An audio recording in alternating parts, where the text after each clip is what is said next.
Hey there guys, today we're going to be taking a look at a new graphics card, the EVGA RTX 2060 XC Black Gaming. I don't even know, the names of cards have been getting so longer over the years and it honestly doesn't really matter. What matters is how it performs, and that's what we're going to be taking a look at today. But first, I would like to let you guys know about an old video that I made, which is really cool, where I took a look at a bunch of old cards. That was back when the 1060 came out, and I looked at the 660, 960, and the 1060. All were different architectures, and we kind of looked at where NVIDIA had gone with their GPU architectures and how their performance had increased. So I'll leave a card for that on the top of the screen so you guys can go check that out. So in this video, we are mainly going to be taking a look at the 1060 versus the new 2060.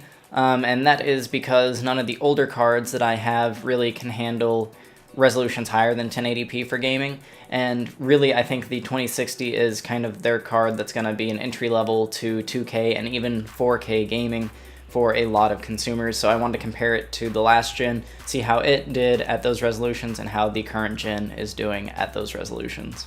And also with regards to the looks of the card, this card in particular is from EVGA. It is literally just a black card. I don't really like RGB stuff all that much. And yeah, this card is just super basic and just looks really good. So there's not much to talk about aesthetically, since it is just kind of a black basic card that will fit into almost any system. So without further ado, I would like to go ahead and show you guys the benchmarks. These are all going to be running on my own personal system. So an i7 6800K, 32 gigs of RAM, just all that mumbo jumbo. You can look at my past videos that I've done about my system and see what gear is in it. But yeah, let's go ahead and get started.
So what did these benchmarks really tell us?